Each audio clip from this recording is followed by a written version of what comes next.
Hoje a gente veio falar sobre insistir no erro, gente, porque quem nunca ficou até com aquela vergonhinha de dar uma insistidinha mais naquela história meio torta, num crush que é um pouquinho problemático, que você sabe que tá errando, nem fala mais para os amigos, porque você sabe que vai levar bronca, né?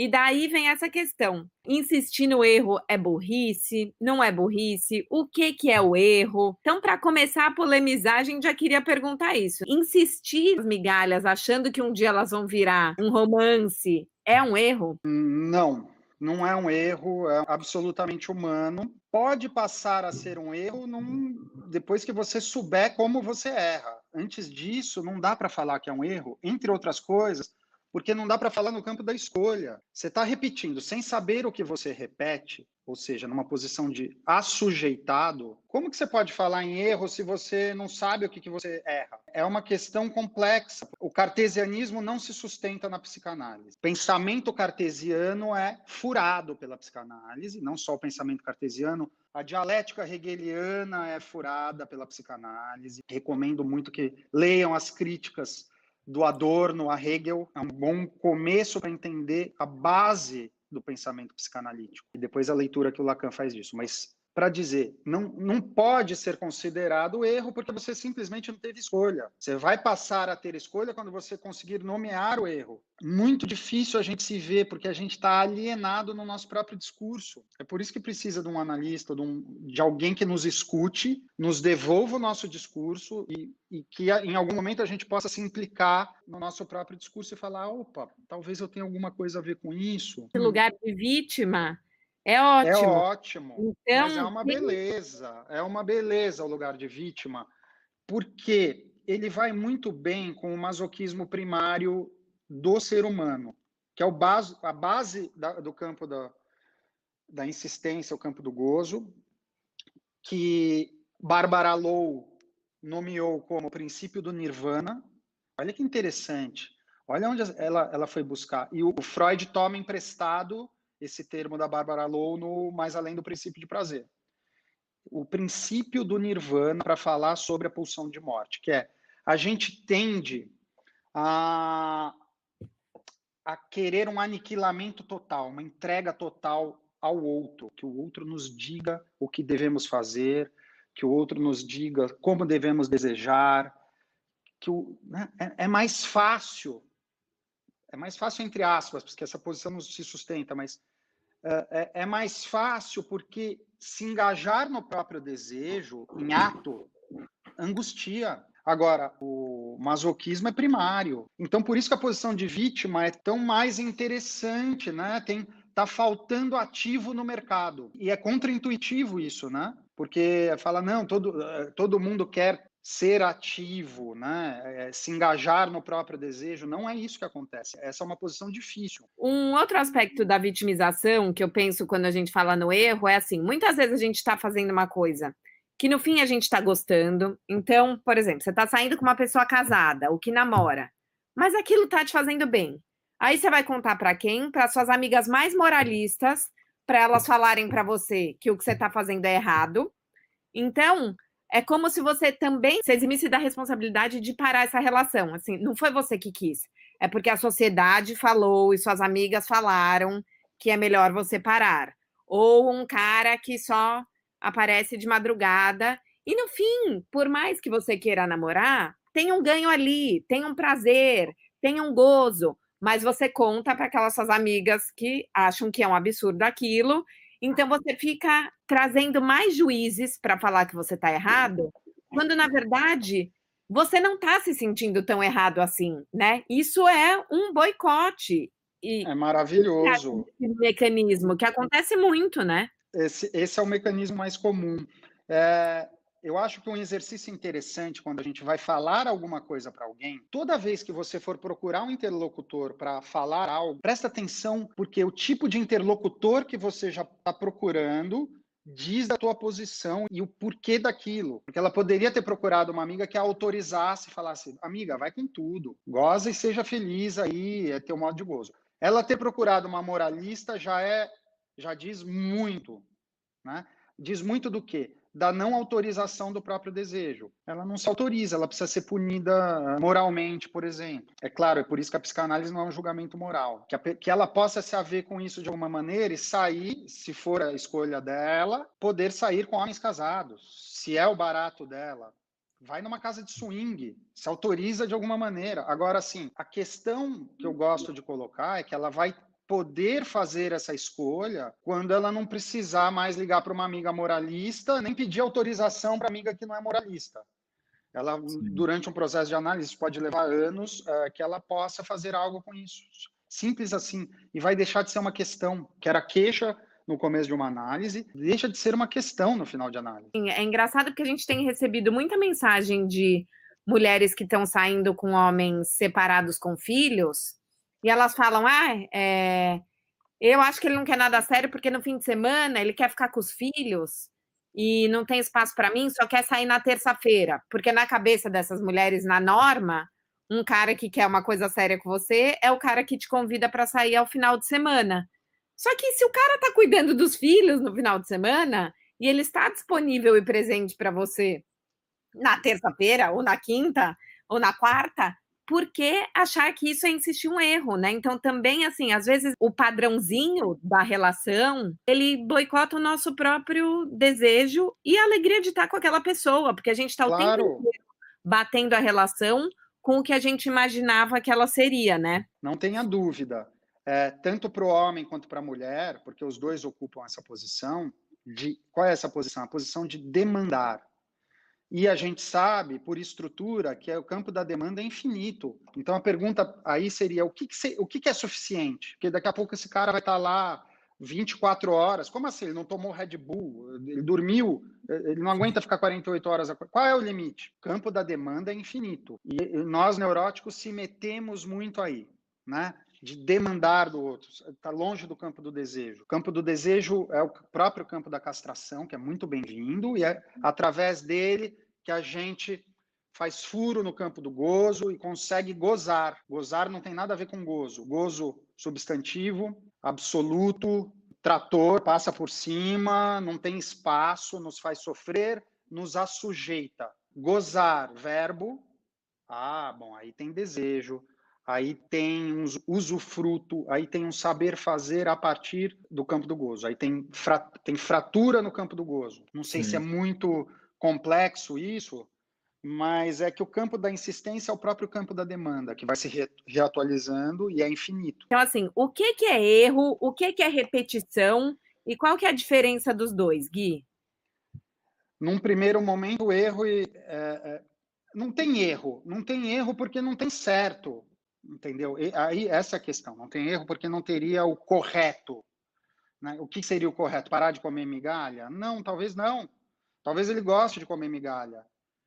A diferença que eu faria é entre comer migalha sem saber, assujeitado há 5 anos, insistindo e se queixando disso, e de uma posição onde eu escolho comer migalhas, ou eu vou comer migalha, eu vou estar numa posição um pouco mais, um traço masoquista no sexo, mas não em todas as áreas da vida. Aí eu acho mais interessante, e aí eu acho que passa a ter escolha. Eu acho muito interessante a gente incluir o campo da escolha. E em que momento ele se instauraria nas nossas vidas, né? Como a gente percebe que a gente está escolhendo repetir? Quando a gente para de se queixar. Quando para de colocar a culpa no outro, quando sai da voz passiva, tem vários balizadores, né? Quando eu assumo a autoria do meu erro. E aí eu vou errar bonito, vou errar nos dois sentidos, vou errar no sentido de errância, né? Eu vou poder me movimentar, eu vou poder fazer alguma coisa com isso. Porque acho que tem isso da gente se empoderar, né? E falar, bom, a responsabilidade é minha e eu tenho que fazer alguma coisa para mudar isso. Qual é a medida desse sofrimento que começa a ser uma escolha? E vou falar, quer saber, eu tenho um ganho nisso. O ganho está dado, né, desde o começo. É por isso que a gente se apega tanto à posição de sofrimento, entre aspas, porque não é só sofrimento. A gente se apega porque a gente tem ganho. E a gente insiste porque a gente parte de um pressuposto de que a gente não tem mas o outro tem. O outro tem aquilo que eu não tenho. É um baita do engano. E não é tão simples assim se desfazer do campo do outro, porque a gente constitui o nosso desejo também a partir do campo do outro. É bem paradoxal isso. Então é isso, né? Não sou eu que estou escolhendo ficar com essa relação como é. Eu estou frustrada porque ele não me dá, ou é só isso que a pessoa me dá, então eu estou errando. E aí a gente volta para a vítima, volta para a passivona. Volta, mas vai voltar e vai voltar muito. Porque desejar dá um trabalho, gente, dá trabalho. Dá trabalho, exige engajamento, angustia, tem que bancar. Não é fácil. Teve até uma Brilhante. que escreveu pra gente quando falou dos erros, ela falou: eu fiquei 8 anos num relacionamento abusivo porque eu sonhava em me casar com ele. E outra também falou: eu fiquei 5 anos num relacionamento com um cara, a gente engravidou, ele pediu pra eu abortar porque ele falou que o nosso relacionamento não tinha futuro. Todo esse tempo ele me colocava pra baixo, falava que eu era gorda, que eu não dava tesão nele, e o meu amor por ele era muito maior do que o meu amor próprio. No final, foi ele quem terminou comigo. Senão, eu queria ter continuado lá e tentar mais um pouco, porque eu queria formar uma família com essa pessoa. Então, assim, parece que o sonho e esse ideal é maior do que a relação que você está vivendo, né? É isso? Ou é o que você colocou de talvez essas mulheres não queriam casar e estavam em relações que as mantinham num lugar de desvalorização e de não casamento? Pode ser, essa é uma hipótese, talvez não quisesse casar, mas o campo do gozo, gente, ele é muito poderoso. É igual uma droga, né? É igual uma droga, é uma adicção. E ela só vai poder falar em escolha quando ela puder estar implicada um pouco mais na própria queixa, que me parece que não está, pela maneira que você relatou, Carol, não me parece a posição de alguém implicada. Então, o que fazer com esse traço masoquista? Porque pode na cama ser muito legal, mas em todas as áreas da vida começa a prejudicar. Ou que ela se autorize no masoquismo dela, que não me parece que ela tentou fazer isso. É muito complicado, porque o campo do gozo nos ultrapassa. A gente não sabe tão bem dele assim. Então passa a ser uma escolha depois de algum tempo, quando isso está muito bem elaborado no nosso discurso. Antes disso, a escolha é forçada. Ô Gui, e quanto as mulheres acabam se mantendo em relações erradas ou em erros por medo de ficar sozinhas? A pergunta é, quem não está sozinho? Em alguma medida, né? Porque o desejo, ele é solitário, gente. O desejo não é totalmente compartilhável. Tem uma posição nossa na nossa fantasia que ela não é compartilhada. Então, é impossível.